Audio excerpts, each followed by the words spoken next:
Sports car sales collapse all around the world. U.S. car sales have not yet hit their peak, and diesels outsell all the other green cars put together. All that and more coming right up on Autoline Daily.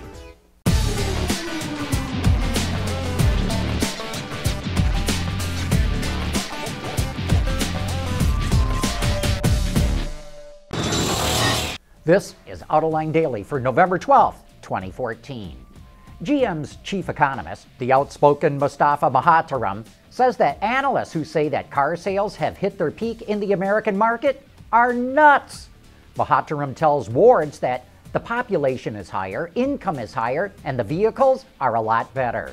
He says the slow economic recovery is actually good for the auto industry since it does not create production imbalances. And the fact that the average car is over 11 years old actually extends the upcycle.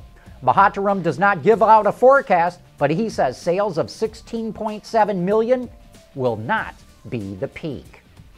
Last year, Nissan CEO told the execs in the company's U.S. operations they better hit 10% market share, or else. Boy, nothing like a threat to motivate the organization. Now, Nissan is quickly catching up to Honda. It's only 115,000 vehicles behind in sales. Last year at this time, Honda's market share was 9.8%, but that's dropped to 9.4%. Nissan boosted its share from 8% last year to 8.5% this year. Honda can still brag it's beating them in retail sales, but there's no question Nissan is closing the gap. Volkswagen just showed off some of its latest ways to squeeze out every drop of fuel it can. It's coming out with a new mild hybrid system with stop-start. But this is no regular stop-start.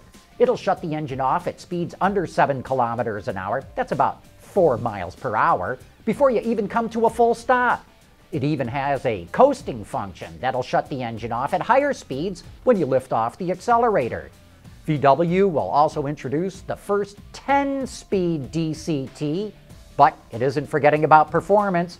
With a little tweaking in the use of an electric booster, VW thinks it can take its new 2-liter TDI and ramp the horsepower up to almost 270.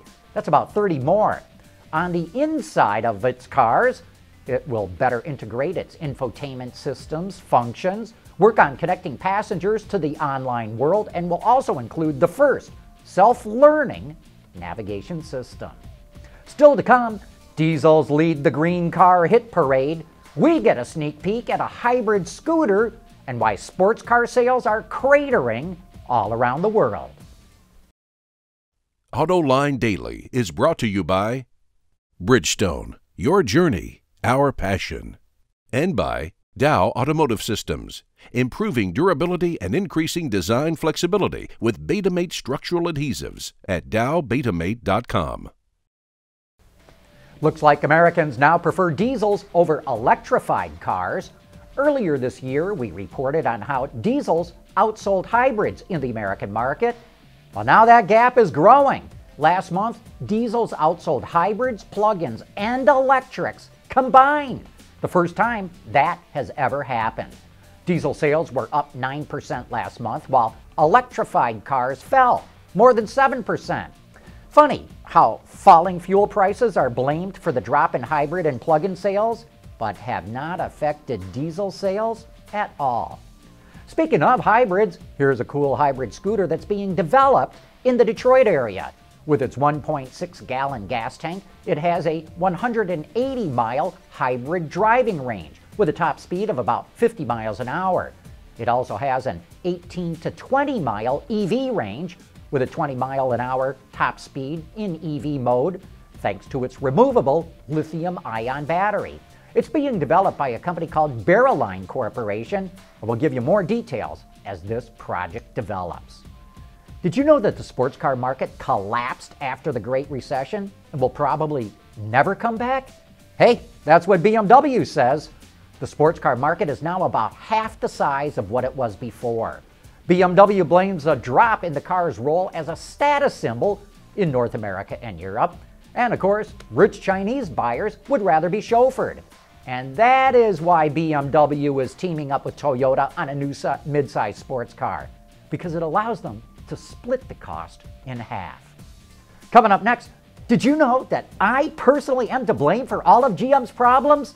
That's coming up next in You Said It.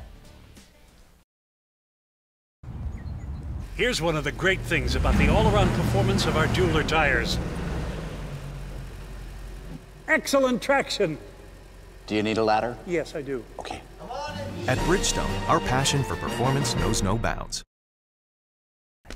And now it's time for some of your feedback. Richard S. wants to blame me and the rest of the media for GM's problems. GM can't put the fire out because you can't shut up about them. How come I hardly hear about Toyota, Honda, and Nissan, who have had millions of recalls lately? Sounds like your Fox hate network is still trying to bust the GM unions to me.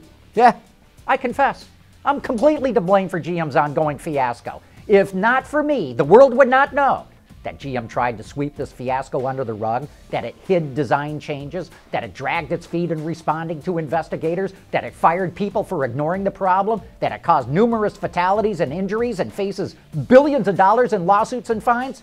Sorry, I just couldn't help it. Ramon Rivera is not impressed with using software to stop car hackers.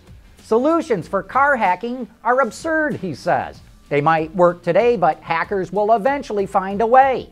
Cars are used for years, decades even. No software will prevent hacking. Ramon, the cybersecurity experts at TowerSec actually agree with you. Anti-hacking software is going to have to be updated every couple of years, they tell me. In fact, those updates could become part of the routine maintenance that people have to do with their cars, just like changing the oil or getting a tune-up.